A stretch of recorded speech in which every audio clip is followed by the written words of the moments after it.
Hey everybody, Raven here, and you've heard me say a million times buy the coin, not the holder. And this is an example of the time when buying the coin really makes sense. Now, you might look at it and say, okay, it's an 1864 2 cent in a very nice condition, an Mint State 63 red brown, PCGS slabbed and certified in an older green holder. But this coin is actually very special. And it has a 90-degree rotation to the die. Look at that, ladies and gentlemen. Normally, this coin, you would actually flip it like this and like this, just like any United States coin. But this has a 90-degree rotation to it, and it actually makes this coin worth quite a bit of money. Gray sheet for a 1864 MS63 red brown 2 cent piece in just a regular holder is about $385. With the green label, that would actually make it a little bit more desirable and a little bit more money. You'd probably be able to add 15-20% on top of that, maybe a little bit more. But this coin in this condition and this type of air, this is literally considered an air. It's not a variety. This air coin is one of those ones that it now, because it's in the green holder and it has that drastic degree of die rotation, it is worth a substantial bit more than the 385 that we just talked about. I picked it up at the Texas Numismatic Association coin show down in Arlington, and I showed some dealers that I knew, that I know about this coin. I said, "Hey, check this out," and they'd pick it up and they'd look at it and they go, "Oh yeah, pretty nice, Raven, cool coin."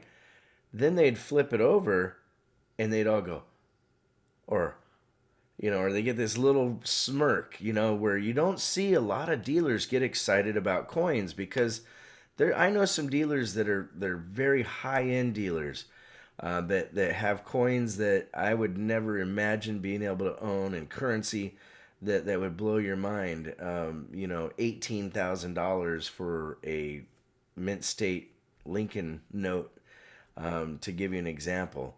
$20,000 Morgans, things like that. But something like this is a coin that I could truly name a price, and it would be substantially higher than what it gray sheets for. Honestly, I would probably have no problem getting about $1,500 or so for it, maybe more, because there's times where something like this doesn't happen very often. It's not something you see every day, and dealers that really like certain coins and certain airs are willing to pay substantial money for them. To give you an idea, if this coin only had a 15-degree rotation, you could actually get it attributed and reslabbed, and at the 15 degrees it'd be worth a bit more. At 45 degrees it's worth a lot more. 90 degrees it's worth insanely more. And if you got to 180 degrees, you're talking, top dollar.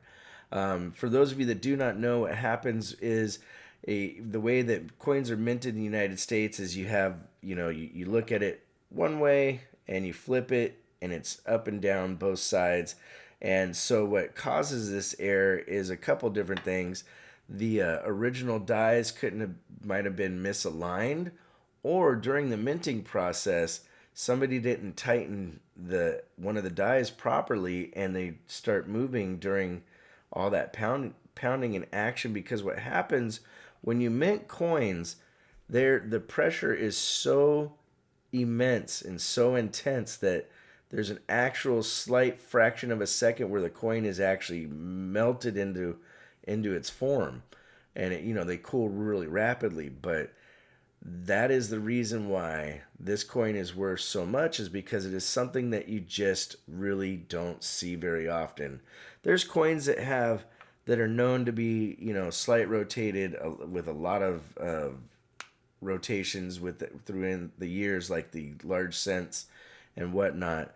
But there's a lot of coins that don't have hardly any rotation errors, or they're very slight. You know, they're under 15%, which would make them really not worth that much. Just kind of something cool to say, hey, look, it's got a slightly rotated die, but it needs to be at least 15 degrees to 180 or so to really make it something worth looking for.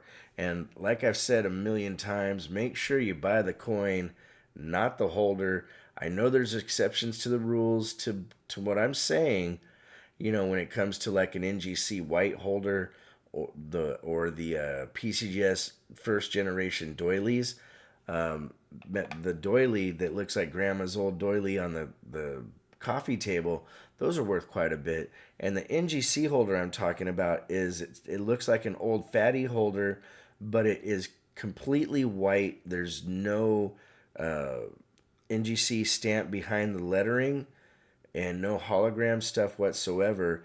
It's the NGC font and the little label, but it's black writing over a white label, something that you want to look out for.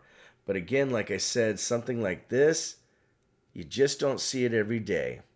If you want to correspond, it's ravenhawkcoins@gmail.com. Our P.O. Box is 721-296, Norman, Oklahoma, 730.